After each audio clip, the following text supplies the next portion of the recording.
वैशंपायन जी कहते हैं नरेश्वर।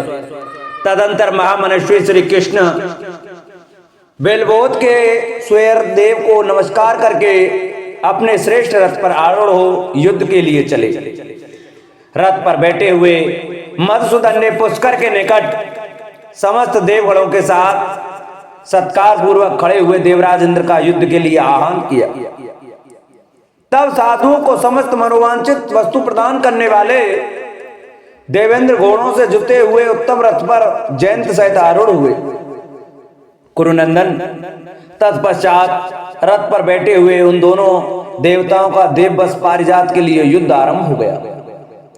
उस रणभूमि में शत्रु सेना को पीड़ित करने वाले श्री कृष्ण अपने सीधे जाने वाले बाण समूह द्वारा देवराज इंद्र के सैनिकों का सहारा आरंभ किया। प्रभु, वे दोनों वीर शक्तिशाली थे तो भी महेंद्र ने उपेंद्र पर और उपेंद्र विष्णु ने देवेश्वर इंद्र पर शस्त्रों द्वारा प्रहार नहीं किया।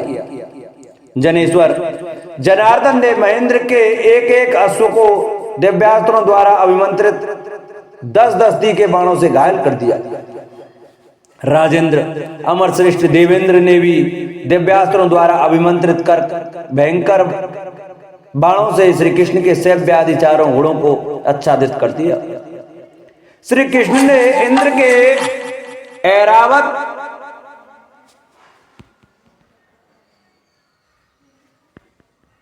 विष्णु ने देवेश्वर इंद्र पर शस्त्रों द्वारा प्रहार नहीं किया।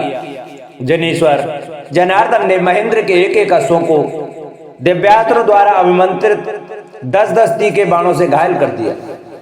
राजेंद्र अमर श्रेष्ठ देवेंद्र ने भी दिव्यास्त्रों द्वारा अभिमंत्रित भयंकर बाणों से श्री कृष्ण के सैव्य आदि चारों घोड़ों को आच्छादित कर दिया। श्री कृष्ण ने इंद्र के ऐरावत हाथी पर सहस्त्रों बाण बरसाए तथा मातेजस्वी बल विनाशन इंद्र ने श्री हरि के वाहन गरुड़ पर हजारों बाणों की वर्षा की। शत्रुओं का विदीर्ण करने वाले महात्मा नारायण और देवेंद्र उस दिन बड़े बड़े रथों द्वारा युद्ध कर रहे थे। भारत उस समय जल में ठहरी हुई नौका की भांति सारी पृथ्वी कांपने लगी।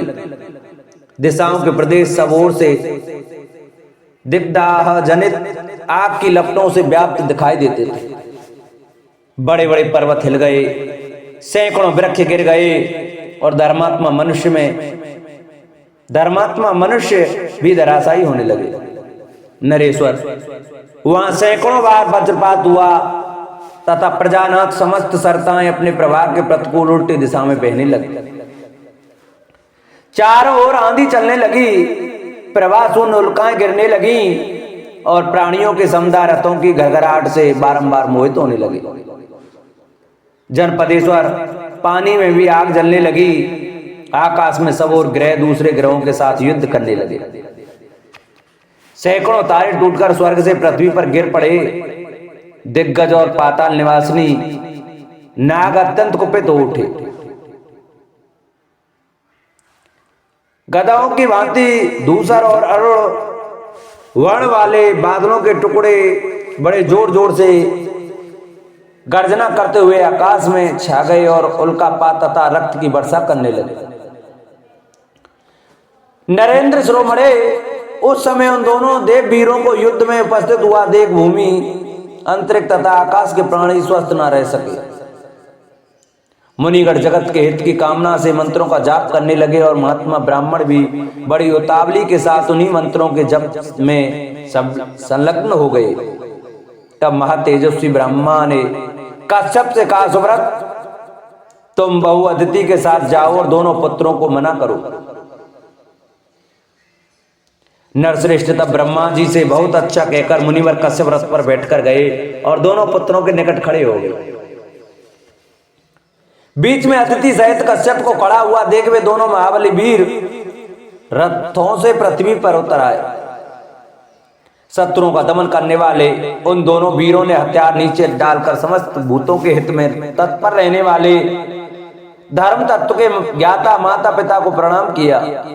उस समय अदिति ने दोनों को हाथों से पकड़कर कहा, जो एक माता की कोख से पैदा न हुए हों ऐसे दो व्यक्तियों की भांति तुम दोनों एक दूसरे को मारने की इच्छा क्यों करते हो? छोटी सी वस्तु को सामने रखकर यह अत्यंत दारुण कर्म आरंभ हो गया है। मैं सब प्रकार से विचार करके देखती हूं तो यह काम मुझे अपने पुत्रों के योग्य नहीं दिखाई देता।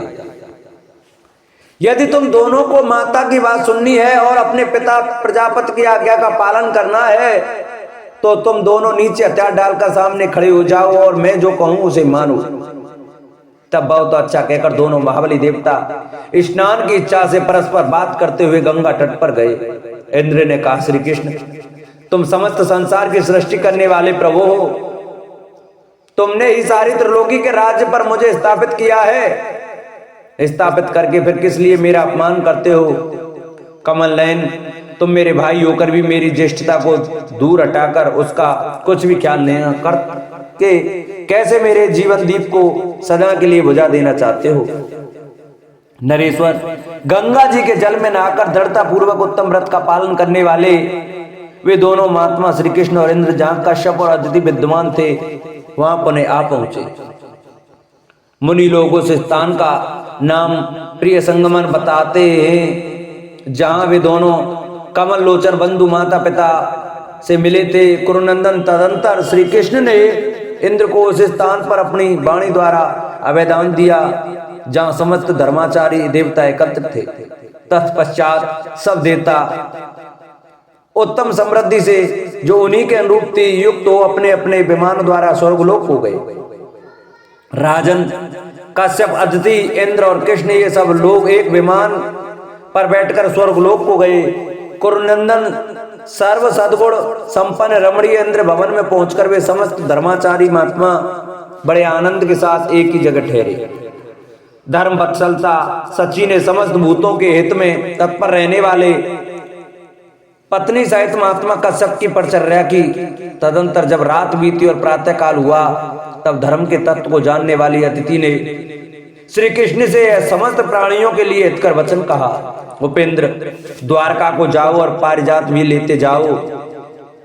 इस बहुत सत्यभामा के हृदय में जो पुण्यक नामक व्रत का उत्सव करने की इच्छा है उसे पूर्ण कराओ। पुरुष श्रेष्ठ सत्यभामा द्वारा पुण्य व्रत का अनुष्ठान पूर्ण हो जाने पर फिर तुम्हें इसी वृक्ष को नंदन वन में यथोचित स्थान पर स्थापित कर देना। तब श्री कृष्ण ने यशस्विनी देव माता अदिति से, जिन्हें महात्मा नारद ने धार्मिक गुणों से संपन्न बताया था, कहा ऐसा ही होगा। तदंतर पिता माता को तथा सच्ची सहित महेंद्र को प्रणाम करके श्री कृष्ण द्वारका की ओर प्रस्थित हुए। कुरुनंदन, उस समय धर्मचारिणी सची ने श्री कृष्ण की सभी पत्नियों के लिए बहुत से उपहार दिए। मनस्विनी सची ने उनकी 16,000 पत्नियों के लिए सब प्रकार के दिव्य रत्न तथा भांति भांति के रंगों में रंगे हुए और कभी मलिन न होने वाले बहुत से वस्त्र श्री कृष्ण को अर्पित किए। महातेजस्वी श्री कृष्ण वह सब उपहार लेकर द्वारका को चले। पुण्य कर्म आकाश सारी प्राणियों से पूजित होते हुए तेजस्वी श्री कृष्ण सात्विक और अपने पुत्र प्रद्युम्न सहित रैवतक पर्वत पर आ पहुंचे।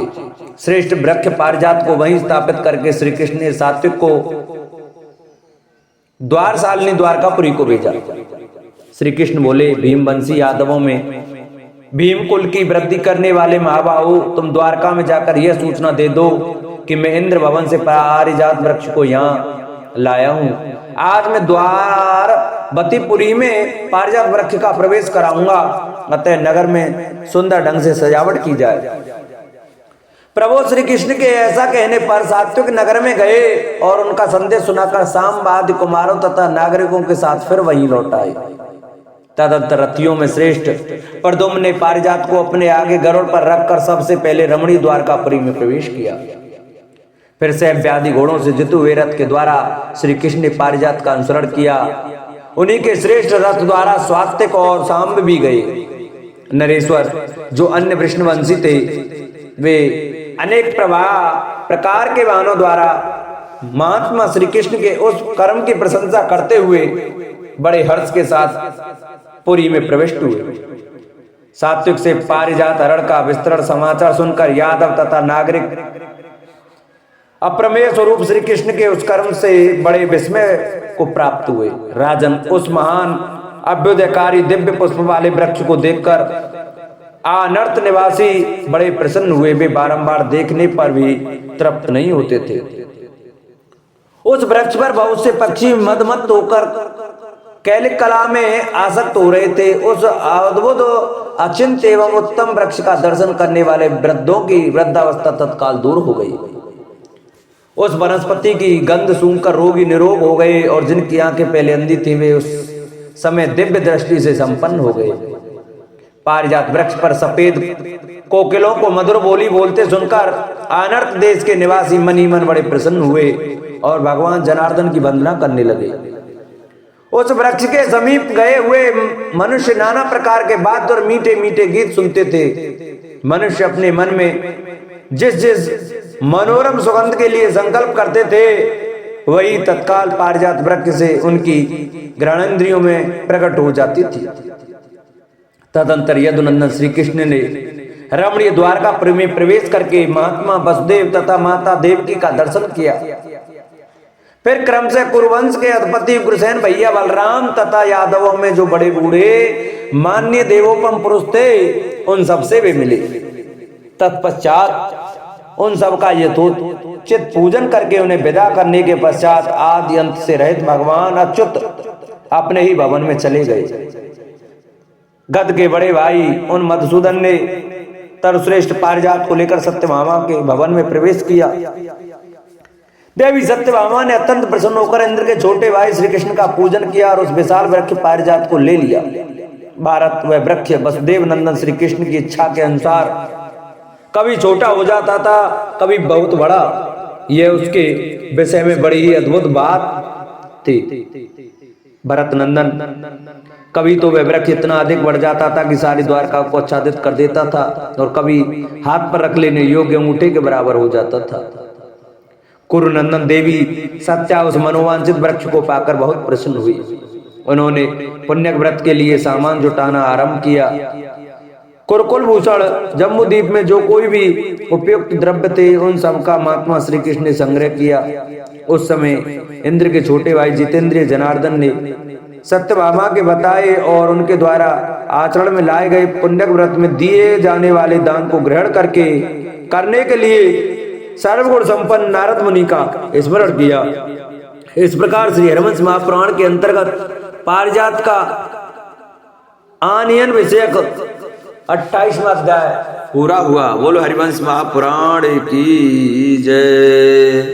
जिन भक्तों को हमारी यह हरिवंश महापुराण की व्रत कथा अच्छी लगी हो वो हमारी कथा को ज्यादा से ज्यादा शेयर करें, जिससे और भी भक्त हमारी वीडियो को देख सकें, हमारी कथा को सुन सकें। जिन्होंने अभी तक चैनल को सब्सक्राइब नहीं किया चैनल को सब्सक्राइब करें, वीडियो को लाइक करें और कमेंट में ओम नमो भगवते वासुदेवाय, राधे राधे, जय श्री कृष्णा अवश्य लिखें और हमें बताएं आपको हमारी श्री हरिवंश महापुराण की कथा कैसी लग रही है और आपके मन में और क्या चीज़ सुनने की इच्छा है वो हमें कमेंट करके जरूर बताएं।